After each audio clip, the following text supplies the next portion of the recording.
In previous sections, we looked at how to find zeros of polynomials, right? So they looked something like this, where we were trying to identify what the zeros were, or where does y equal 0. Remember, zeros is x-intercepts as well, right? So now we're just going to do the same process, but we're going to look at what that looks like for rational functions, not polynomial functions, right? So we have rational functions that have these asymptotes, and they behave, slightly different, but they might look like this, and then something like this, right? So we still are concerned about knowing where those x-intercepts might occur, right?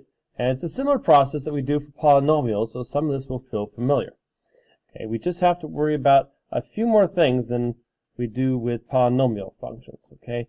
So to find the zeros or x-intercepts for rational, okay, we have to look at the numerator and find out where is that numerator equal to 0. If we just set that top equal to 0 and just ignore the denominator for a minute, we'll find out where these zeros actually occur. However, there's always the possibility for dividing by 0, which we can't do. So we also have to look at the denominator and consider, well, what happens if there's like a value in the numerator and denominator and the whole thing becomes 0, or we end up dividing by 0. So just a little bit more than something we used to do and with just polynomials, okay? So let's just look at something like this and just remind ourselves how we can solve for these. So the first thing we want to do is, it says use the procedure above, which is set it equal to 0 and solve, right? And to find the zeros of the rational function, and then state the end behavior using limit notation. So the second part is what we did yesterday. If we find out what the horizontal asymptote is, that's the same as the end behavior, right? So we got two things to do. Let's do the first part. Let's see, we'll actually highlight this. All right, so two things to do. Not in black, but how about find the zeros. All right, let's do that first. And I just want to find out where, notice we use n of x stands for numerator, so I'm just going to take this numerator. And I want to know where it equals 0. Right? We've been doing this quite a bit, so where does that equal 0? Let's solve that. Of course, we're finding out what value of x you plug in that you get 0 on the left, and the fast way of figuring that out is to factor it. So what two numbers multiply to 12 but add to 7, and we can get 2 and, no, we can't get 2. We can get, see, multiplies there, yeah, we're going to get 4 and 3. Try that again. Multiply to 12, add to 7. So if we solve that, we solve those, what value of x makes this equal to 0? That's going to be negative 4. And what value of x makes this factor 0? That's negative 3. So we're going to have two zeros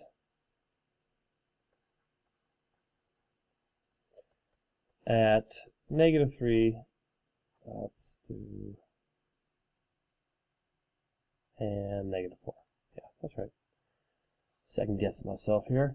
Next, let's look at the second part, and we want to find out, state the end behavior, right? Of course, using the limit notation.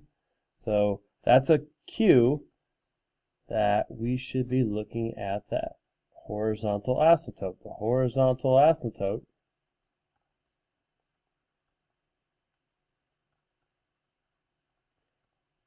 tells us the end behavior, right? So recall, if they have the same exponent, right, we pretty much just ignore the rest of it because that doesn't change the graph too much, and we look at the ratio of the coefficients, right? So since the ratio of the coefficients is equal to 1 over 1, our horizontal asymptote will be equal to y equal to 1. So from that, we can write our two statements, what happens on the left and what happens on the right. Well, the same thing, right? The limit as we go to the left, negative infinity of r of x will equal 1, and the limit as we go to the right of our function will equal 1 as well. So of course these are going to be the same, because if we were to graph it, it'd be going just like this, and our graph would be going somewhere. Let's see, we have a y-intercept. Let's see, we got some zeros at -3 and 4. So it'd look somewhat peculiar with -3 and 4 right here. And not sure what it looks like, but it would get really close on one side to this value, and the other side get really close as well. All right, and just to be thorough, let's look at that graph. If I go to this graph, all right, you can see that little part down here, but we're really concerned mostly about what's happening at 1. And if I put in y equals 1, let's make it orange to be consistent, you can see as we zoom out, forget the middle, but as we zoom out an awful lot, you can see these values for y, 0.93, right, those get really close to 1. So as we go to the left, negative infinity, and over this side, same thing. It's 1.2. You see it's getting smaller and smaller and smaller. It's getting approaching, as we get down here, definitely approaching 1 from the top. Okay, so both sides of the graph, since you have a horizontal asymptote, approach the same value, right? Just from 1 from the top, 1 from the bottom. And you can go zoom in right here, and we can also see, yep, there's our 2 zeros. So always good idea to use a graphing calculator or Desmos just to check your answer to make sure it makes sense. All right, let's go back there. There we are. All right. I want to write that down just so we can see that. Something like this. And from here, it did this. There we go. And that little part down here. We'll talk about all these little things that kind of pop up in further sections. All right, let's go to number 2. Okay. So this says, for the graph below, find the zeros, horizontal asymptote, and write the end behavior in limit notation. All right, so we have 3 things: 0, horizontal asymptote, and behavior. So this is kind of really part B right here. Horizontal asymptote and end behavior go together, right? That's what this was right here. So we can look at it right here, and it turns out, right, the horizontal asymptote is 1 again, so our end behavior will actually be the same. Same exact answer. That's going to be the end behavior. On the left it goes to 1, and on the right it goes to 1. I'm just going to write that first. So limit as we go to the left. That's right here. It's closer and closer to positive 1. And we don't have the graph. I'm just going to call it f of x. We don't have a name of it, but I'll call it that. That's 1. And also as we go to the right, positive infinity of this function, it also equals 1. Of course, the horizontal asymptote is y equals 1. So we have the second part done. First part is looking at the zeros. So find the zeros. There it is. There's just 1 and 1 only at -3.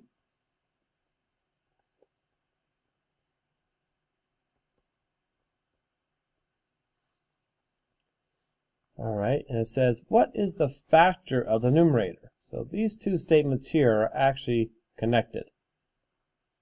The factor, like our answer right here, 0 is -3. The factor is actually like this. Like the answer here was -4. The factor was x plus 4. So we're really doing this process in reverse. So if we're saying if x equals -3, you're actually moving this back over to get x plus 3 equals 0. Therefore, x plus 3 is the factor. Okay, that's the factor they're talking about there. Okay, so nothing we can't handle. Very good. All right, let's move on.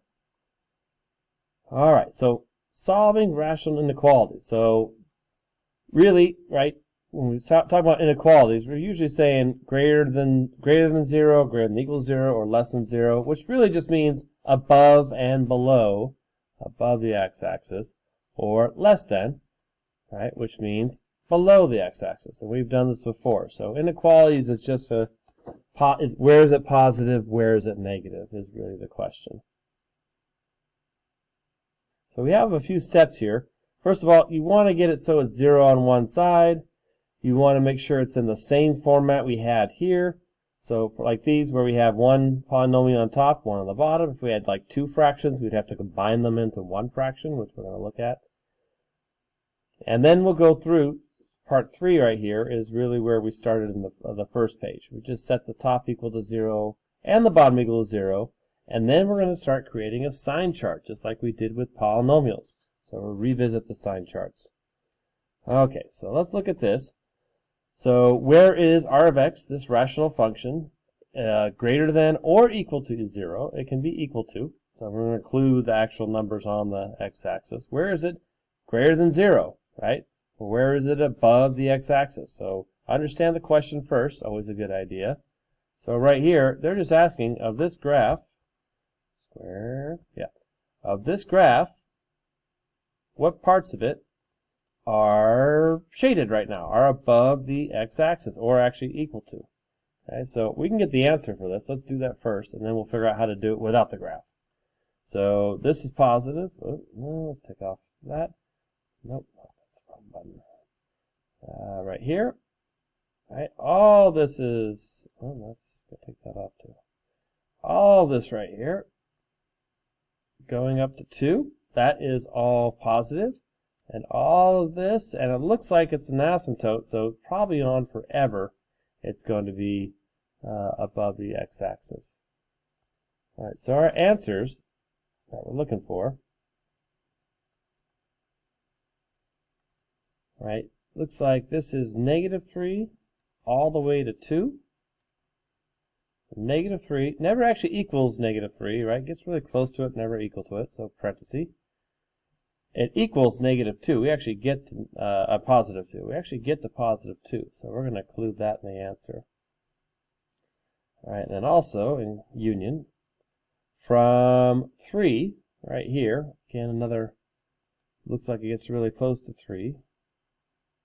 I should put -3 there. Just caught that. -3. This is positive 3. And it's going to go all the way to positive infinity. So there's our graph. Obviously, we're not always going to have the graph. So how will we get this, without having the graph? How will we get the same answers? So we're going to look at where the top equals 0. Right? That's what the steps say up here. So get n equal to 0. So first, x plus 2, x minus 2. So we have x equals 0. And then we'll look at the bottom. We'll have x squared minus 9. Where does that equal to 0?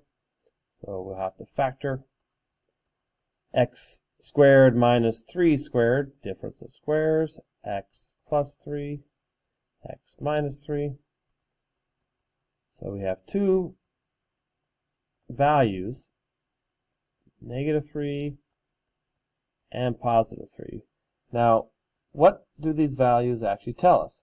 That's when we're dividing by 0. So you see that these -3, that -3, it tells us when we're divided by 0, and we get these breaks in the graph. Now these are vertical asymptotes.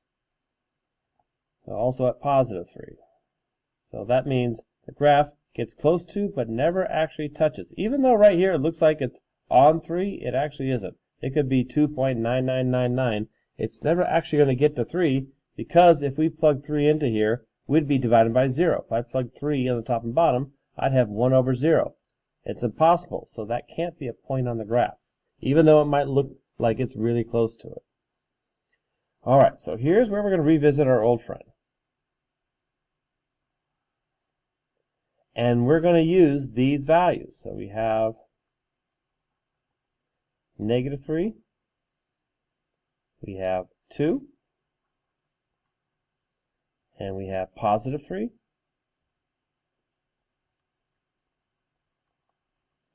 right? And we will make a sign chart. All right, so, and if you want to, some people like doing this, they also put negative infinity and positive infinity on here, if that helps. Right, and we want to know, where do we get a positive, right? Where is it above the x-axis? So I'm going to do all my signs and figure out where it's positive. All right, so we're going to, let's see here. Pick some numbers to try. Let's go over here. So negative 3, I need something between negative infinity and negative 3. I'm going to check negative 4. Something between negative 3 and positive 0. I'm part of positive 2, which is 0. Something between 2 and 3. So I'm going to do 2.5. And then also something between 3 and infinity. Let's use 4. And we're going to plug in each of those numbers and see what we get. So just one by one. Negative 4 minus 2 is a negative on top. Okay. And the bottom, I'm going to plug it in right here. Remember, x squared minus 9 is really x plus 3, x minus 3. So negative 4 into the first factor is going to be negative. And negative 4 into the second factor is going to be negative. Right, so overall, a negative divided by a negative times a negative, right, is going to be a negative. So it's negative between negative infinity and 3, which of course we can see right here. That whole part right there is negative. Okay, let's go to here. Let's plug in 0. 0 on top, 0 minus 2 is negative. And on the bottom, 0 plus 3 is positive. 0 minus 3 is negative. So we have a negative, a negative over a positive times a negative, so those two become positive, so this is positive. So negative 3 to 2, we know, is going to be positive and part of our answer. And that's what this is right here. So we just discovered how to get to, without having this part of the graph shown to us, we were able to figure out this answer. Now we do have to conclude the 2, right? And that's because it's greater than or equal to. If this was just greater than, this would have been a parenthesis. That's one of those small things we have to double check after you're going back and checking all your work. Look at those little things. And we're going to finish the problem here. Let's just keep on going. So 2.5, let's plug that in. So 2.5 minus 2 is going to be positive on top. And 2.5 plus 3, positive. 2.5 minus 3, negative. So positive over negative is going to be a negative. And that's this little spot right here. That's from 2 to 3. When we hit that asymptote, it's going to be negative. And then one more time, plug in 4. 4 on top, 4 minus 2 is positive. And then 4 plus 3, positive. 4 minus 3, positive. So we know from 3 to infinity is positive. And that's why we got this answer. And that's represented by this part of the graph. Let's be careful. There we go. So hopefully revisiting these sign charts looks somewhat familiar, and you can see how it works with the graph. We can just get it quickly, but without the graph, we can still get the same 2 answers. So we're just going to practice this a little bit more, just to make sure we got the hang of it. So let's do another one. Now this is a polynomial, not rational, right? There's no denominator here. So this is x times x times x. This is a cubic equation, right? So without knowing any other information, I at least know it has somewhat of that leading coefficient is positive, so it has some sort of S-curve like this, right? And it looks like we have the x-intercepts, right? We can figure that out when each of these are 0. So this is going to be x equals 1, x equals 2, and x equals 4. So really I could fix this. So really it's a lot of 1, 2, and then 4. So that's like x equals 1, x equals 2, x equals 4. Now, we kind of know that the behavior of this graph, it already looks like this. Actually, no, let's make this bigger. Well, if you know your functions already, you can kind of guess these answers, but it's still going to be required to show your work. 1, 2, and 4.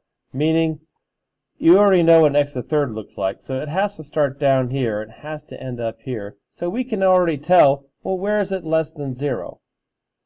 Well, it's going to be from -1 to the left, or from -infinity to 1. That's going to be below the x-axis, and from 2 to 4. Right? That's also below the x-axis. But let's just practice using the number line once more, just to make sure we understand that. So we're going to have 1, 2, and 4. And if we want to, infinity, -infinity. Choose your numbers to check. So we can do 0 right here, maybe 1.5 here, 1.5. We could do 3 here, and we could do 5. So any number in between will work. Just try to make it as easy as possible for yourself. So plugging in 0 to each one of these, so 0 minus 1, negative. 0 minus 2, negative. 0 minus 4, negative. So negative times negative times negative is a negative. So that's what we're looking for, right? Because less than 0, we want to know that that's the same as where is it negative. So we know the first part of our answer is going to be -infinity to 1. And since this is less than or equal to, I am going to include the 1 in the answer. All right, 1.5 minus 1, we have positive. And 1.5 minus 2 is negative. 1.5 minus, no, 1.5 minus 2 is positive, what am I thinking? Let's try that again. 1.5 minus 1 is negative. There we go. 1.5 minus 2 is negative. 1.5 minus 4 is positive. Right, so these two will make a full positive, right? So from 1 to 2, as we kind of estimated, is positive above the x-axis. Put that one in blue, including the 1. There we go. Right, let's continue. Plug in 3. 3 minus 1 is positive. 3 minus 2, positive. 3 minus 4, negative. Positive times negative. So from 2 to 4 is going to be negative, which we can see right here. From 2 to 4 is negative. Including 2 and including 4. And even though we know it's not going to, we're still going to check 5. 5 minus 1, positive. Minus 2, positive. Minus 3, positive. So this is positive right here, represented by this part right there. And if you need to at any point, feel free to go and just rehearse or redo the problem in your head to make sure this makes sense. Okay, don't assume, just give it a try on your own to make sure if you could explain it to somebody else, it would make sense to them. Alright, so let's practice a few more that have some different characteristics. The first one is not equal to 0. It doesn't have 0 on the right. So that's one of the criteria up here.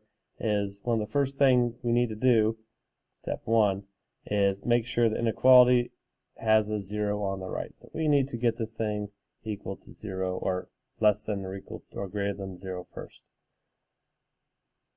Alright, so I'm going to subtract 2 on both sides. That makes sense, right? Get it equal to 0. Now when I do that, try it again, subtract 2 on both sides, I'm going to get this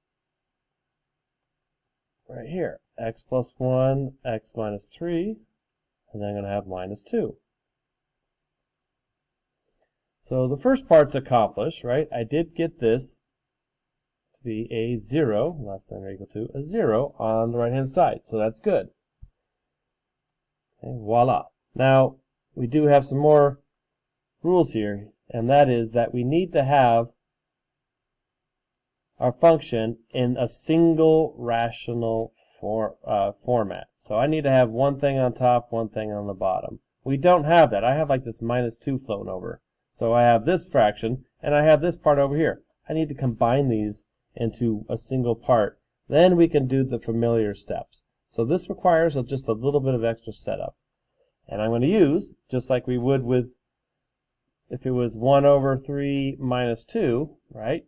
You would multiply top and bottom by 3 and have 1 over 3 minus 6 over 3, common denominators, and then they could combine, -5 over 3. So that's basically what we're doing right now. So we're doing the same process, but instead of 1 over 3, we have x plus 1 over x minus 3. However, same process. So on this one, common denominator is 3. That's what we multiply by over here, top and bottom, 3 over 3.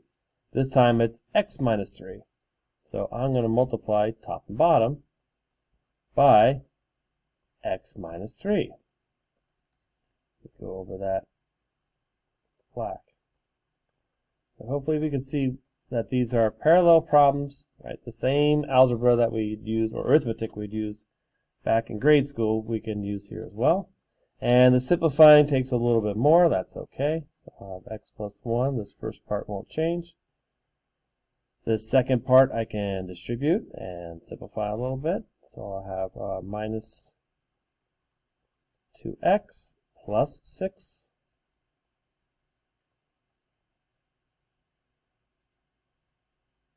all over x minus 3. And finally, like this step we have here, when the denominators are the same, I just need to simplify whatever's on top. The 1 minus 6 gave us -5. So this whole thing, I'm just going to combine it all into a single numerator. So we have x minus 2x, that's -x, and 1 plus 6, that gives us 7. And then our denominator is just the same denominator, 3 and 3, so I just have that denominator here, x minus 3, x minus 3. And this is all less than or equal to 0. So where is this below the x-axis, or below or equal to the x-axis, less than or equal to 0? Okay, so a little bit of setup, a little bit of work, but now we could do the same steps we did up here, right? It's in this format. I can go through the familiar steps that you know now and find out where these things are equal to 0, set up my number line, and solve. So some of these just take a little bit of setup. Let's put that aside. All right, and my tools go ahead.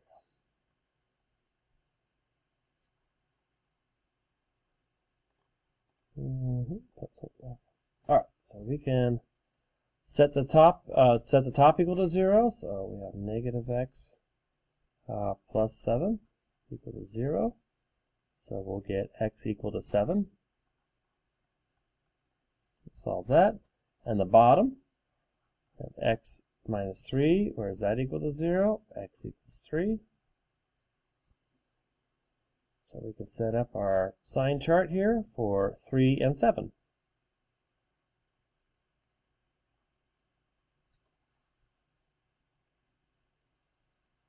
And we can pick some points. If we want to, let's also put in the negative infinity here, positive infinity here. So we now have some numbers. Let's go with, how about, well, I guess 0. Yeah, that'd be a good point. Try something between 3 and 7. How about 4? And something between 7 and infinity. Let's just do 8. Alright, now we can plug in our values. So top and bottom for each one. So plug in 0 on the top. Alright, we'll have positive. And on the bottom, 0 minus 3 would be negative. So positive over negative is negative. And that's what we're trying to find, is where is this negative? So I got my first part of my answer. Negative infinity to 3. Infinity to 3. And of course I have an equal to, so also bracket.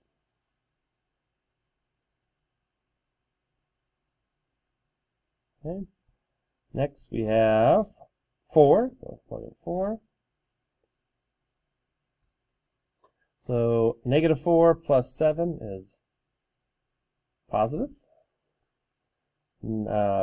Positive 4 minus 3 is positive.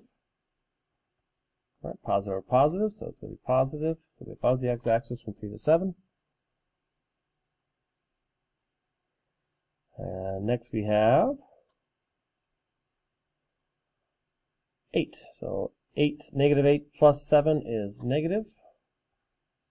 And 8 minus 3 is positive. So we have another negative part of our answer, starting at 7 and going to infinity. There we go. There is our final answer. Actually, I'm going to amend it. I just caught something. Ooh, lucky. Very cool. See if you caught that. You might have caught this. 3, right? Our answer can't be 3. If I plug in 3, I'm trying to include in my answer, right? But actually, it's from the denominator. If I plug in 3 over here, if I plugged in 3, I'd have it divided by 0. So 3 can't be part of the answer. Let's take that back. See if I let me do. Yeah, because 3 would give us a dividing by 0, can't be part of my answer. Glad we caught that. All right. Yeah, new part. If it's a 0 on top, right? So I plug in 7. 7's totally fine. I'll get 7 plus 1. 7 minus 3. That's totally fine as an answer. Yep, that would be less than 2. So, yeah, that will work out fine. Yeah, if I plug in 7, I get 0 on top, which is totally fine. We just can't have the zeros on the bottom. So 3 can't be an answer. Very good. Okay. Let's do just one more of this type. If you want to try this by yourself at this point, that'd be okay to do. All right, now this is already have 0 by itself. It's already a single rational expression, one polynomial on top and bottom. So this is actually a little bit faster. We can solve for these values over here without doing all this work. So feel free to stop, pause, try it by yourself, see if it works out, and then check to see if you get the same thing.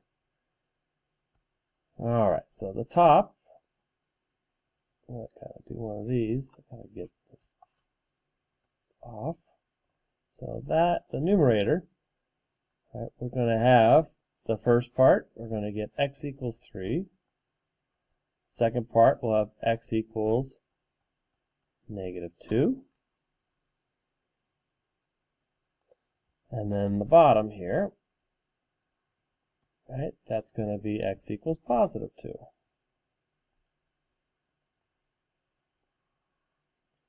So let's get these values plotted. We have 3, negative 2. Let's do negative 2. We'll do 3 right here.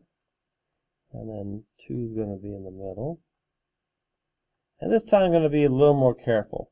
Okay, I'm going to put an open circle here.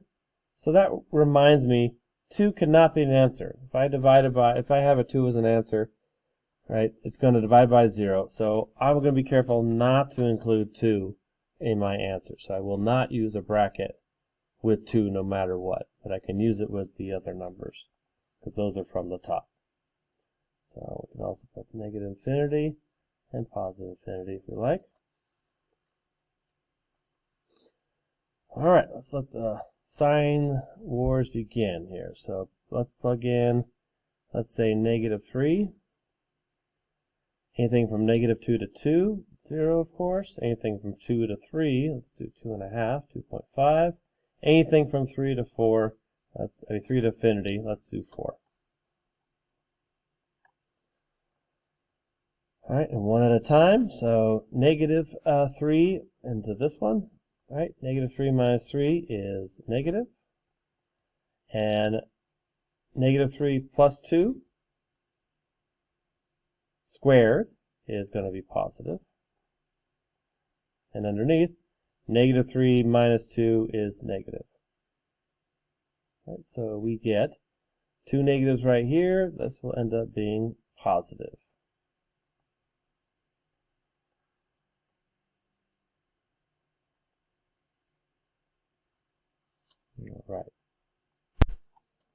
All right, so let's keep going. Let's plug in 0. So we have 0 minus 3 is negative. 0 plus 0 plus 2 squared, that's positive. On the bottom, 0 minus 2 is negative, so also positive. Okay. Next we have 2.5. So we have 2.5 minus 3, that's negative. 2.5 plus 2 squared, positive. And 2.5 minus 2, positive. So we get a negative here from 2 to 3. And now let's plug in 4. 4 minus 3 is positive. 4 plus 2 squared, positive. And 4 minus 2, positive. Lots of positives there, so we're going to have a positive from 3 to infinity. All right, so now we have let's write our answers. So we can see here, I was kind of tempted to do this first, because as soon as I got this first positive, I was going to say, oh yeah, from negative infinity to negative 2, it's positive. But it turns out, it's negative infinity, and this stays positive, positive, so it goes all the way to 2. And then, that's negative, and then it goes from here to here, it's positive as well. So those are going to be our two answers, right? From negative infinity to 2, but don't include 2. That's going to be the first part. And then again from 3 to infinity.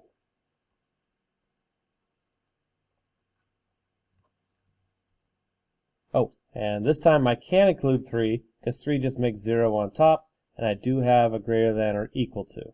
So let's double check that and make that a bracket instead. All right, so that's been a good revisit of doing these problems. Yes, they are a little cumbersome at times. So if you could see all the steps and why they're true, focus on how you write your work. Try not to make it too small.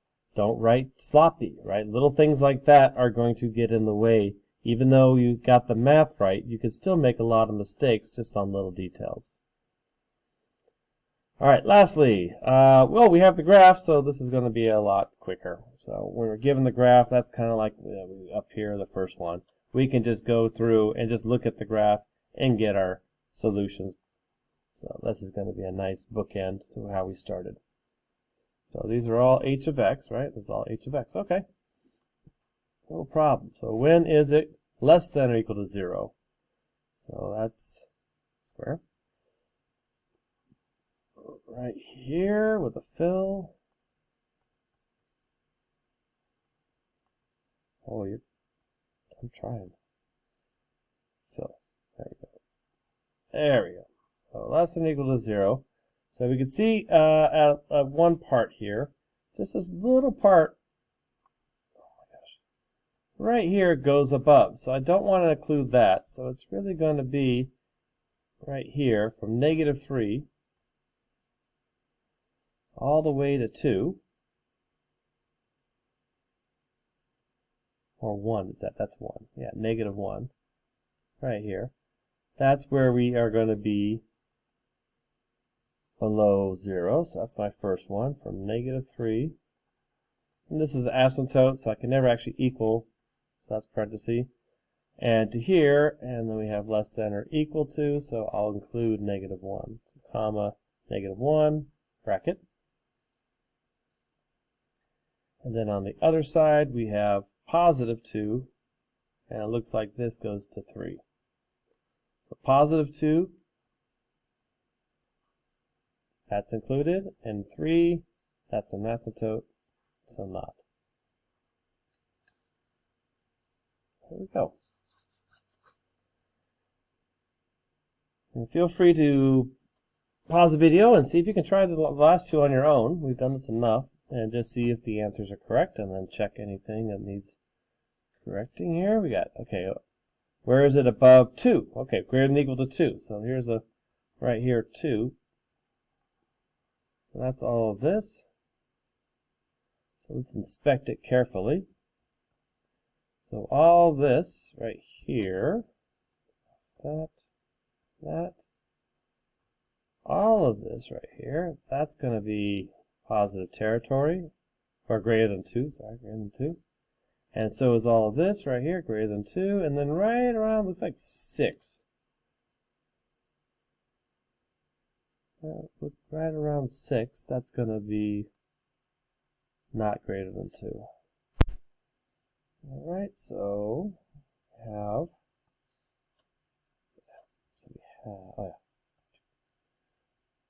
so we have from, this would be -infinity, right? -infinity all the way to, looks like this number right here, which is -3.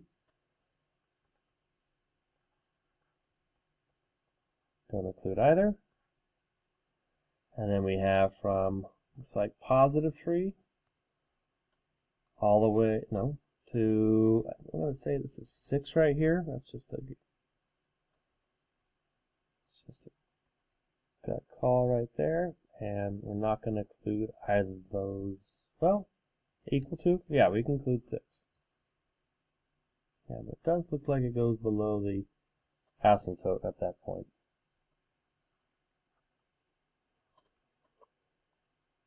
And lastly, where is h of x positive? So we're just going to do the reverse of a and look where is above. Now it says strictly positive, which means it doesn't have the equal to. Ever hear strictly positive or strictly negative? It just means without the equal to part. Alright, so let's take this off. And once again, let's highlight what we're trying to do. Greater than 0. Filler. There. All of this, which looks like pretty much the whole graph. Looks like pretty much the whole graph.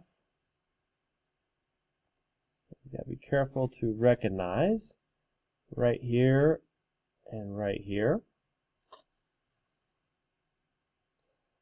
So it looks like it's going to be everything we just did above, right? Because these were all above the +2. Right here, so I'm going to have these two answers. Let me put those back in green. Right, those are the same as these two right here. So I'm going to have those.